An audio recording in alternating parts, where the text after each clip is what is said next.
What if Energy Ball was in Gen 1 OU? Now, when I first looked at this move, when some people suggested it to me, the first thing I thought to myself was, okay, but you have Energy Ball, but there's Razor Leaf, which is always a guaranteed crit. So what would even be the point of looking into this? Wouldn't Razor Leaf just be better? And yeah, I think it's safe to say that I was very wrong about that. Not just because, in practice, Energy Ball is almost as strong as a critical Razor Leaf anyways, but look at how many Pokemon actually get Energy Ball. It's insane just how much coverage so many Pokemon have because of it, and how much that would change the metagame. Like for starters, you now have just an Executor with 125 special, which can now fire stab grass moves. This thing hits like a freaking truck against anything super effectively.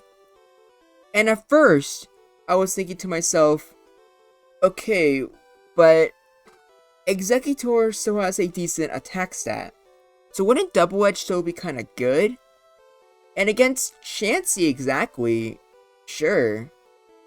And I'm also sure it would also do good against Alakazam. So it probably still has a place. But Energy Ball is so much better for a coverage move. Having a guaranteed KO on Rhydon is just a small quality of life. But in general, you hit so hard against the water types. And the other Pokemon also enjoy the coverage. Like Jinx and Alakazam. These are both Pokemon that usually suffer a lot for the Starmie matchup. Starmie can do a decent job walling them, and the best thing they can do is use special drops. But now they both have the tools to actually just threaten Starmie as a whole. Jinx still, it could go either way because Energy Ball is only a 3-hit KO. And I didn't get to see what it's like on Zam, but it doesn't really matter. Even if it's a 3-hit KO on Zam as well, it's still faster than Starmie, which is in of itself a huge advantage. And another thing that all of these psychic types have in common is that, well, for Alakazam here, Seismic Toss might be better for mirror matches, just because if your special's being lowered, it's just more consistent to use Seismic Toss to finish them off. However, in general, I would say that being able to lower special and then having another move you can use to just take advantage of that, I think it's really good. Seismic Toss usually doesn't allow you to take advantage of the special drops you get from Psychic. It's just using Psychic and then having to use another Psychic to profit off that. But Energy Ball could be a good way for you to take advantage of the lower special while also being able to save some power points on Psychic. It just seems like a good deal no matter what. Just like for Executor or Double Edge, I'm sure some sets with Seismic Toss wouldn't just be invalid, but overall I think Energy Ball is so much better on Alakazam. And Energy Ball I think is probably a must-have on Jinx, even though I would say that Rest is still really good, but I don't think it's worth trading Energy Ball for being able to go for Rest.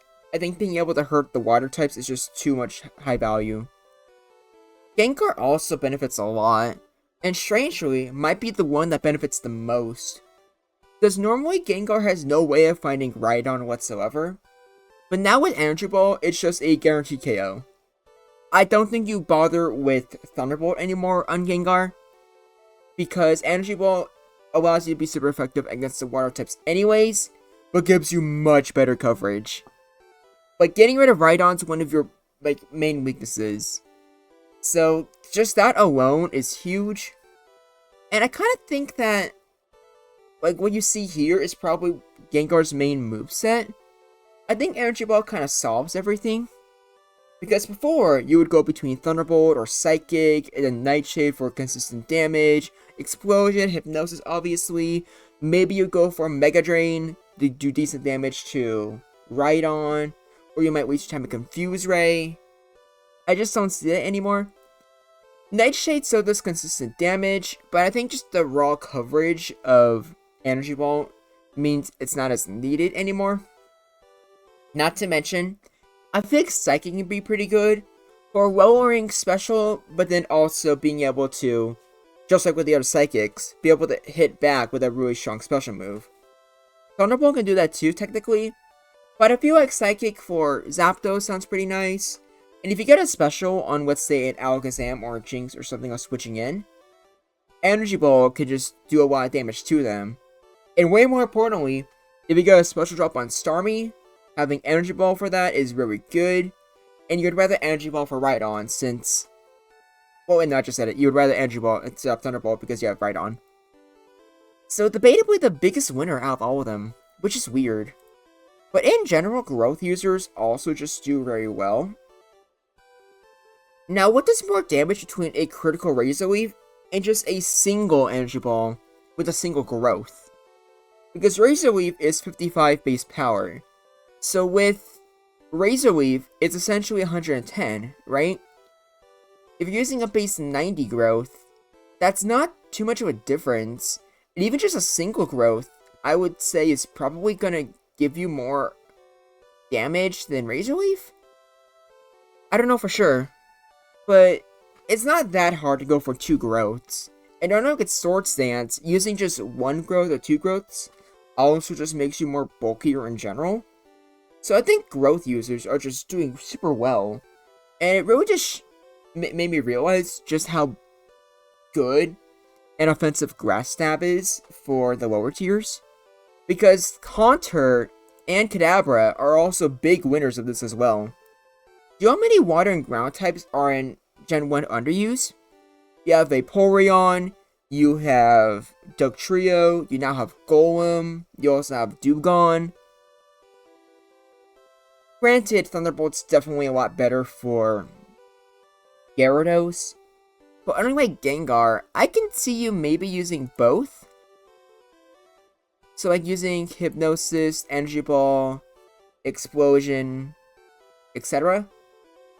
Because, at least with this moveset for Haunter, I feel like you just do more damage to more things as a whole.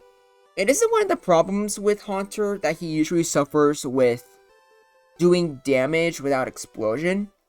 Having more coverage sounds like it would help him a lot. And obviously, Kadabra also getting more coverage would help it a lot as well. Like with this moveset right here, I imagine you just have a guaranteed KO on Gyarados basically. Or at the very least, you destroy it, but don't, like, OHKO it. And I have no doubt in my mind that it's definitely an OHKO and Golem. So overall, Energy Ball surprised me. I thought it would be like, okay, some Pokemon gain coverage, Exeggutor Stab. But no, it is so much more than that. You have, like, something like Slowbro. Suddenly, with some of the fast Energy Ball users, it's more than just Jolteon and Zapdos that counter you. You have way more stuff now that can threaten you. So many things can just OHKO Rhydon, exactly.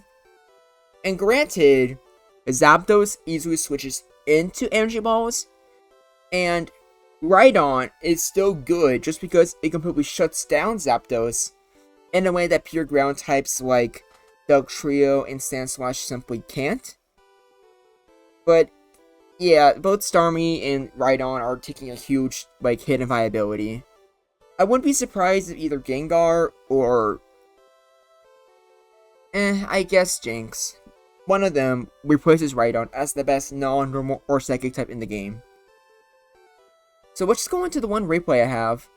One replay I felt like was enough to show pretty much most of these new Pokemon, if not all of them. As you can see, Energy Ball just completely destroys Rhydon. That might make a bit of a difference with the viability rankings.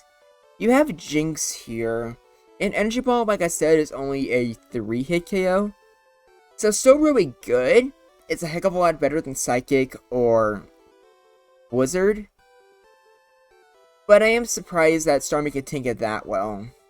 Same can't really be said for Exeggutor though. For Energy Ball, does a 70% basically. Which is absolutely insane that it hits so hard. But good for him. And Alakazam, I feel like... Or no, Alakazam just also benefits a lot because, like I said, it's faster. Cloyster also hates Energy Ball in the game. So I think Cloyster is going to force to explode a lot more times. And then Swelbro. It can set up amnesias, but it's just not very good. Or not that Swelbro is a bad Pokemon. I just mean it's just not a very good situation. Because as you saw there, these Pokemon have way too high of crit rates. So Swelbro would have suffered so much. I don't know if it would suffer as much as Rhydon, but I feel like you kind of struggled just to have a gimmick with Swelbro. And here's another question. With so many more Pokemon having Energy Ball, is Lapras worth looking into again? Would Lapras be able to survive in UU if there's more things that can hit super effectively? I'm pretty sure Kadabra would be the only new thing with Energy Ball, so I'm going to assume that no, it wouldn't. But I want to know what you guys think. And overall, this was surprisingly fun to make. I didn't think Energy Ball would be as good as it is, and I wish I could make a tier list right now, but I think this is impossible to predict. But this is giving me a fun idea for Generation Jumble Season 4 or 5. Right now, we're currently in a season that's all about buffing the weakest types. Poison, Dragon, Bug, and Fighting. I still want to do an Uber season, and I'm still thinking by the time that's done, it'll probably be time for a Tropical season. But then after that, a Season 5 where you're buffing just the mid-tier types like Fire, Water, Grass, Flying, I think. That could be really interesting and a lot of fun. I'm glad to talk that over with the Generation Jumble Council. By the way, one more thing I'll say about Generation Jumble. We are almost done. I believe we only need 2 more matches, and then we can move on to round 2.